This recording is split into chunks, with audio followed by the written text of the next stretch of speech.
Magandang umaga pong muli sa inyong lahat. Ako po si Pastor Bong, bumabati ng isang mapagpalang Thursday morning sa ating lahat. And our verse for today, let me just put it up to you on screen. Okay. Our verse for today will be coming from the book of Colossians, chapter 3, verse 23. Colossians chapter 3, verse 23. Whatever you do, work at it with all your heart, as though you were working for the Lord and not for people. Colossians 3:23. Good News Translation. Whatever you do, work at it with all your heart, as though you were working for the Lord and not for people. As we continue our series about loving the Lord your God with all your heart, all your soul, all your mind, and all your strength, as we have learned, mga kapatid, for sure, I'm pretty much sure that we have learned a lot from the past 3 days ng ating pag-aaral. As we have learned these things, God is expecting each and every one of us to be mature in all these areas of loving God. Ine-expect ng Panginoon Diyos sa atin. Kaya tayo nakakapakinig ng morning devotion is for us to be matured. Maintindihan natin, maunawaan natin kung paano natin mamahalin ang ating Panginoon Diyos. How can we love God with all our heart, mind, soul, and strength?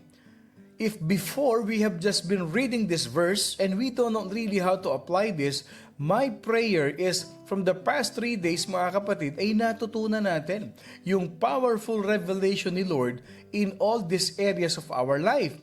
Because all of this we have in us. Meron tayong soul, meron tayong lakas, meron tayong isip, at meron tayong bibig na magsalita to express our love to God. And the Lord as well, He also knows that each and every one of us will turn to what? To lead, at least in one area of these 4 things that we have learned. Na itong 4 na bagay na ito, na meron tayo, and for sure, one of these 4 characters, one of these 4 things, meron tayong masterpiece dyan. Kung hindi ka man feeler, kung hindi ka man talker, kung hindi ka man thinker, I am sure you are a doer. Can I hear an amen to that? If you believe in yourself that you have at least one of these 4 things in life, will you say amen? Ito yung sinasabi sa atin ng Panginoon Diyos. The Lord our God, Jesus Himself, is expecting us to lead, okay, in one areas of these 4 things. This means, ibig sabihin nito, God has shaped us naturally, okay? God has shaped us naturally to be a what? To be a talker, loving the Lord with our heart, to be a feeler, yung may compassion, loving God with all our soul, to be a thinker, loving God with all our mind, and to be a doer with our strength. Lahat kayo meron yan. Kaya ang hindi mag-amen, anong binigay ni Lord sa iyo? No? Hindi ka po pwedeng wala ka niyan kahit isa. At ako na may nabe-bless. I am so blessed if each somehow one of you or very few of you or maybe most of you have these 4 things in life na pwede mong gamitin. Okay. So tapos na tayo rin sa 3. So today, we're gonna focus on loving God with all your strength. Doon naman tayo focus ngayon, okay? Ang tawag dito is doers, okay? Ito yung mga tao na they serve God with all their strength. Ito yung mga tao na it seems like they don't even feel tired when serving the Lord. Their strength is so much enormous. Their strength is so much huge, napakalaki ng lakas nila pagdating sa Panginoon. And we have seen many people like that. Na kahit pa nga sabihin mo na hindi na teenager, kahit pa sabihin mo na senior na, pero nakikita mo, sila yung active, sila yung gumagalaw, sila yung maraming ginagawa. At makikita natin, Nagtataka ako sa taong ito. Parang hindi napapagod. Nagtataka ako sa tao na yan. Hindi mo mapaniwalaan na yan na yung edad niya. Bakit? Sila pa yung kumikilos. Sila yung nagluluto. Sila yung nag-aasikaso. They are doing a lot of things in the church because they are doers. They are doers. Mga kapatid, they are energetic. They are so active. They are the achievers. They are the accomplishers. They are the workers. They push things forward. And they make things happen in practical ways. Meron talaga mga taong ganyan. Yung malakas, mabilis ang facing nila sa buhay nila. Because they are doers. Maririnig nyo sa kanila, Pastor, ako talaga pag sinabi ko, gusto ko ginagawa ko kaagad. Ayoko nang tutulog-tulog. May mga taong ganyan. Not that they want to impress people, but it is their personality. May mga tao talagang ganun. Hindi ibig sabihin na nakikita mo sila, they don't see them, they always act or they always do things in a very fast-facing way. But it is who they are. It is their gift. Especially kung ginagawa nila is for the church, for the Lord. Yung makikita mo, pinag-uusapan nyo pa lang ngayon, kinabukasan, nagawa niya na. And I believe, and I admire, and I love those kind of people. Yung pag sinabi, ginagawa. Kasi merong iba, talkers, hindi doers. Kaya nga sabi natin, you have to do, you have to act what you talk. Pag may sinabi si pastor, pag may sinabi ang leader, yes, amen. We will do it for the Lord. Ginagawa. Hindi yung next week na, next month na. Pag may tinanong ka, maraming alibay. Bakit? They merely talk and not do. Pero yung mga doers, ang paalala ko lang, I'm telling you, meron tayong downfall at meron tayong uphill dito sa pinag-uusapan natin, and we've been talking about it. Yung mga talkers, ano yung kanilang yung downhill nila? Yung mga feelers, do not be controlled by your emotions. Yes, you have compassion, you have emotions, you are so much powerful with your feeling, with your soul. Pero ang mali niyan, pag nagpadala ka na sa emotion mo at hindi ka nagpa-direct sa Holy Spirit. Yung talkers, minsan, lumalabis. And if you are not doing it for the glory of God, it will cause you trouble. Thinkers, sometimes, ano ang downfall niyan? They think that they are on top of everyone else. Yan ang downfall niyan.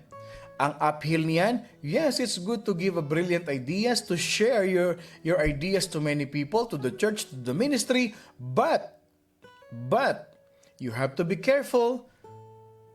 You have to be careful na wag mong isipin na kung hindi dahil sa'yo, hindi magkakaroon ng idea. Wrong. It is all about Jesus. It is always God. It is always for God's glory. Ang downfall niyan, nagiging boastful. Ang downfall, nagiging mapagmataas. In other words, yumayabang. So doers tend to have the same thing, mga kapatid. Because they are the achievers, they are the workers, they are the accomplishers, they push things forward. Minsan, hinay-hinay din. You have to take things slow. Tandaan mo, iba-iba kayo ng gift. Maaring mabagal sa'yo, but that is the best thing that they can do. And you cannot push everyone in accordance to your gift or what you have. What is the purpose of doers in the world? Ano ang purpose nitong mga doers ministry na ito? Doers are here because the world needs contribution. They need to contribute their gift as a doers to the world. And doers, I'll tell you this, they can get the job done. May nag-iisip, may nakakaramdam, may nagsasabi. Sinong gagawa? Yung doers. Kaya nga, body of Christ tayo eh. We all have different gifts to each and every one of us. May kanya-kanya tayong gift. Kaya nga, si Jesus Christ ang head and we are part of the body. Ang kamay may ginagawa. Ang ulo may ginagawa. He is heading us. He instruct us. Sino nagbibigay ng instruction? Si Jesus. Sino naglilid? Si Jesus, ang Holy Spirit. Anong gagawin ng paa? Move forward. Anong gagawin ng kamay? To do such things. Anong gagawin ng puso? To feel such things. So yung doers na yan, they can get the job done. Hindi naman pwedeng puro lang tayo isip ng isip. Hindi naman pwedeng usapan lang tayo ng usapan. Hindi rin naman pwedeng puro tayo emotion lang. Nakaramdam ka. You felt compassion for the world. Naaawa ako sa street children na yan. Talagang my heart is pounding. My heart is crying. I want to help them. So yun yung feelers, hindi ba? And then sabi ng talker, I think yung thinker, I think we need to put up a project for them. Naisip ko lang ganito gawin natin. Sabi ng talker, sige, ganito gagawin natin. Isa-isahin natin. Okay? Okay, tapos. Paano mangyayari yon? How could that materialize? The plans, the emotions, and the talkings. We need the doers. Even in the church, we need the doers. Just last night, nagkaroon tayo ng mentoring. If you will not undergo discipleship, 5S na pinag-aralan natin. And one of them, yung mga tinatawag na scared leaders. They are not afraid to criticize, but they are afraid to take the lead. Hindi sila takot na mag-criticize. O sabi ni Marites, dapat po pag nagkwento, may kwenta din. Oo nga naman. Each of us have strength and weakness, so we need to help and lift each other to glorify God. Totoo yun. Nagtutulungan tayo. They have initiative. These people who are doers, merong initiative yan. They can do the best that they could to make the job done. They have energy, they have action, and they have the drive to achieve. Yan ang mga taong doers. Ibig sabihin yan, in layman's term, hindi tutulog-tulog sa pansitan. Pag sinabi, ginagawa.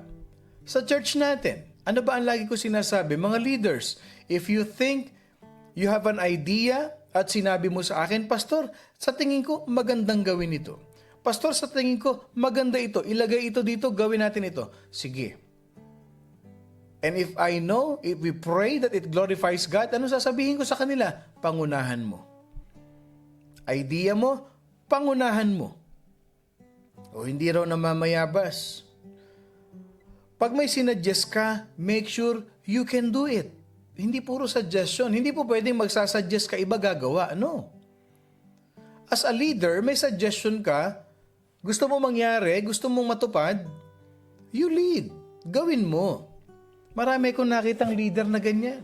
Ang ganda ng idea, ang ganda ng suggestion. Sabi ko ganito, okay kapatid, ang ganda niyan. Since ikaw ang nakaisip niyan, gawin mo. Next month na lang, Pastor. Yun naman ay suggestion ko lang. Huwag puro criticize. Learn to materialize. Gawin.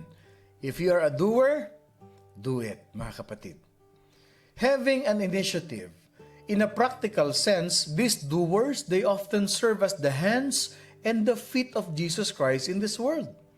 Yes, yung mga doers na yan, sila yung nagsisilbing kamay at paa ng Panginoon Diyos. Pag sinabing maraming soul doon na pwedeng share ng gospel, ang doers, ganito yan. Halika na, puntahan na natin. Let's go. Evangelize to them. Pero yung nagbigay ng idea, hindi doers, naku, baka kaya ma-reject tayo niyan. Baka ganito, negative. No. Yan doers, they have the initiative. Even in life, listen to this, lalo-lalo na kung ikaw ay father ng head of the family, ikaw ang tatay, dapat doers ka. Dapat ginagawa mo. Especially if it is for the sake of your family, don't just merely talk, don't just merely feel, don't just merely think, you have to do. You have to act something for your family. May naiisip kang business, wag lang kwento ng kwento, gawin mo. Kung kadalasan pa nga, bakit nga ba ganun ang mundo? Baligtad. Yung babae pa ang may drive na gumawa ng mga bagay na yan at ang lalaki tutulog-tulog sa pansitan. Mga lalaki ha, heads up. Heads up. We should be the one doing. Tandaan natin, recent studies, men, they watch and they do. Totoo yan.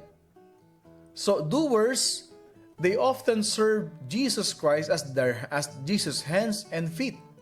Pero ito yan ang downfall naman yan ganito. We all have flaws. And for doers, ano naman ang flaws sa mga doers? Ang tawag dyan, overwork. Doers are always working. Doers are always the one who gets the job done. Ang problema sa kanila, masyadong mabilis ang facing. They are having trouble to stop for a while and think or feel sometimes. Bakit? They are always busy. Pag masyadong mabilis ang facing, hindi rin maganda. First, you have to stop or pause for a second. You have to think for a while. Isipin mo muna. Teka muna, masyado na akong mabilis. Masyado na akong malayo. Hindi na nakakasunod ang ministry. Hindi na nakakahabol ang mga kasama ko. You have to stop and pause and think for a while. Even sa family natin, even sa business natin, minsan nadadala tayo minsan ng na-overwhelm tayo Sa sobrang bilis ng facing natin, akala natin in favor lahat sa atin. Sige tayo ng sige, sige tayo ng sige. We are being driven by emotions and we never stop and think so much of our life, and it's not good. Being busy always and not thinking, not feeling what is happening. Look at what the Bible says in the book of Psalm 127 verse 2. Tignan ninyo ito ha. Doers, if you have that kind of gift in your life in serving the Lord, Psalm 127 verse 2. It's useless to rise early and go to bed late and work your worried fingers to the bone. Don't you know? The Lord, He, Jesus, enjoys giving rest to those He loves. If you are a doer, I'll tell you, that would be a good verse for you. That would be a good verse for you to put up in a mirror in your bathroom so that you can read it every day. Why? God wants His loved ones, God wants His children to get their proper rest. Ang gusto ni Lord, nagpapahinga tayo. Not only that we take rest, but proper rest. And I will tell you this. I want you to remember this. Real rest is not in the absence of work. Real rest is in the presence of God. You have to take some time to kneel down and pray and commune with God, worship with God, so that your body, your soul can rest properly. So when you become a believer, I'll tell you this, your past is forgiven. You have a reason for living. And I'll tell you this, you have a home in heaven. But eto naman yan, there is something that does not change. Okay? When you come to Christ, okay? Listen to this. When you come to Christ, your personality does not change. Hindi mababago ang personality mo. Because God does not allow, okay? Tandaan nyo to. If you're a doer, mabilis ang facing mo ha, ganito yan. God does not slow a doer down when you come to Him. Okay? But the Lord will change your direction. Hindi babaguhin ni Lord yung personality mo na yan. Tandaan mo, every personality that we have, it is a God's gift to us. Kung mabilis ang facing mo, hindi ka niya sasabihin na mag-slow down. Pero, ililid ka niya sa tamang direksyon. Para yung bilis mo, may variety yung bilis mo. You can slow down, go fast, faster, and fastest. Kasi tama yung direction mo Pag mali yung direction mo, you always go too fast. And at the end, you will feel so tired, burned out, burdened, pagod ka. But if you are going in the right direction, which God will lead you, kahit na doer ka, kahit na fast-pacer ka, may tamang timing ibibigay sa iyo si Lord. Kasi yung tamang direction, may mga signage yun. Slow down. 20 miles per hour lang ang takbo. And then, you enter the freeway, mabilis. Papasok ka uli na side street, babagal ka. Yun eh. And when God asks you to slow down, it is that time for you to dwell in His presence. Ano ibig sabihin nito? God is empowering you. Tandaan natin, your personality is a God's gift for you. Kaya nga sabi ng binasa nating verse kanina, whatever you do, work at it with all your heart as though you were working for the Lord and not for people. Because God is giving you the right direction.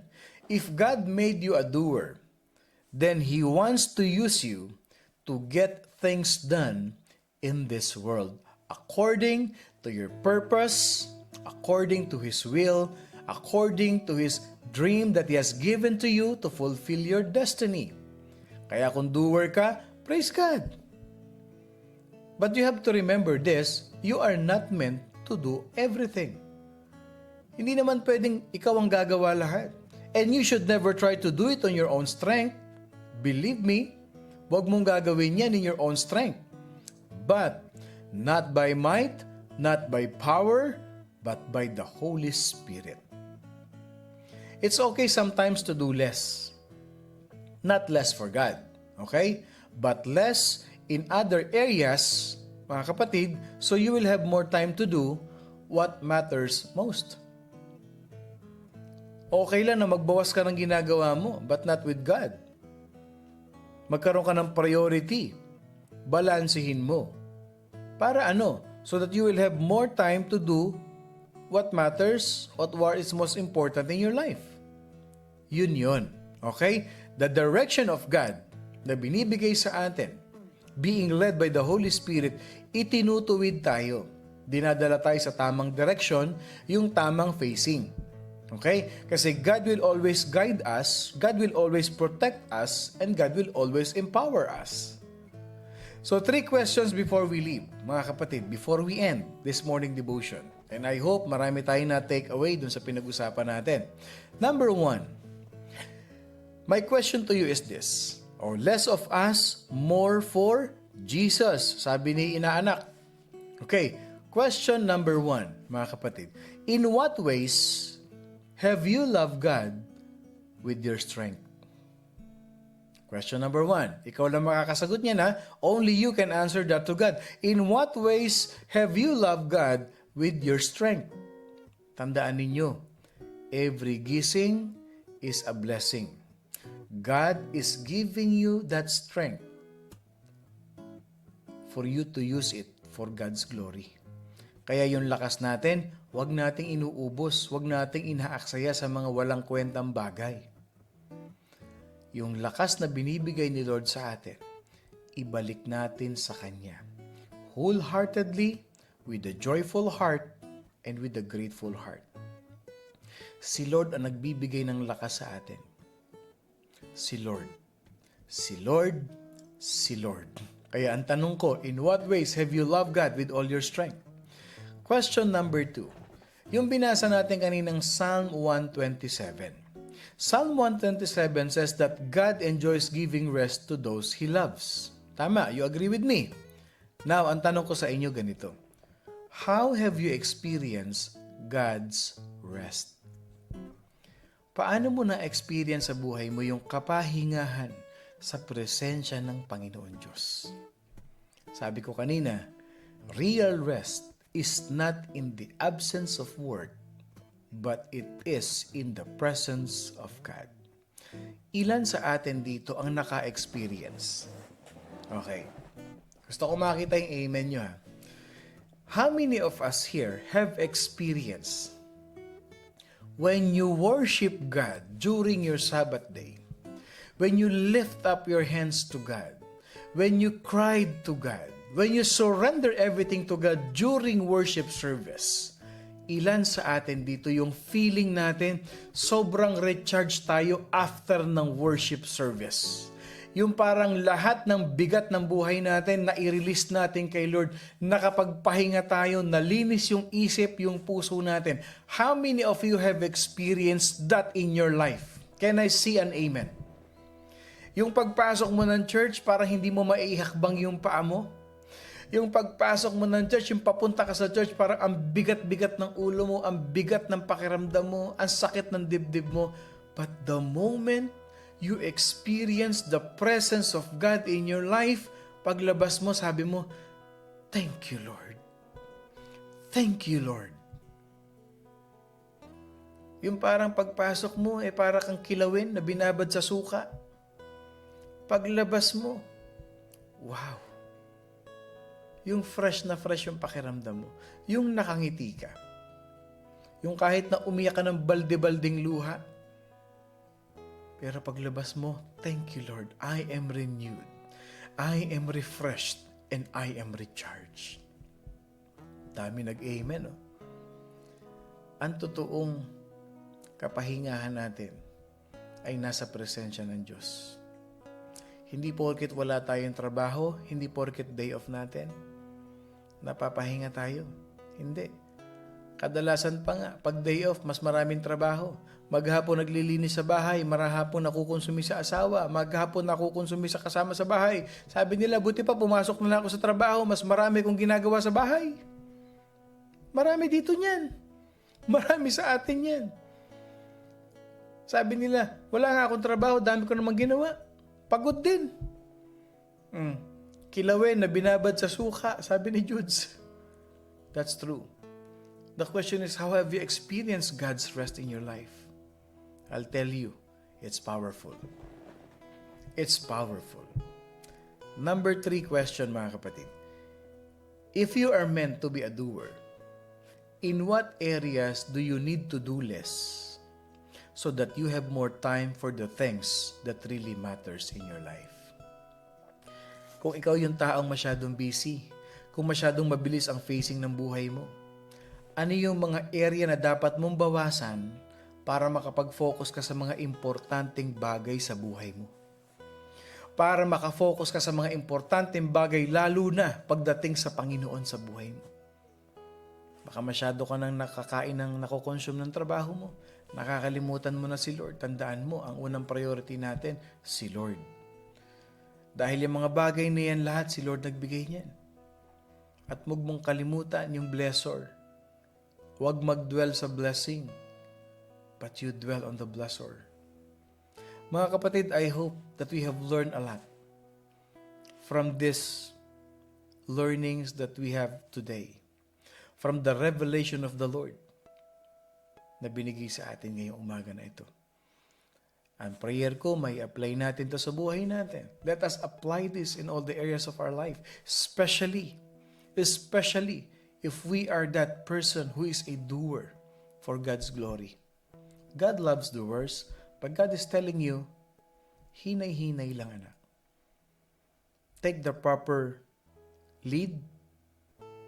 Take the proper direction that comes from me. Ako pong muli si Pastor Bong, bumabati na isang mapagpalang Thursday morning sa ating lahat. Lagi niyong tatandaan, be doer and take it slow. At wag na wag kakalimutan, mga kapatid, we are blessed by God. I love you all with the love of the Lord, as in, solid, mga kapatid.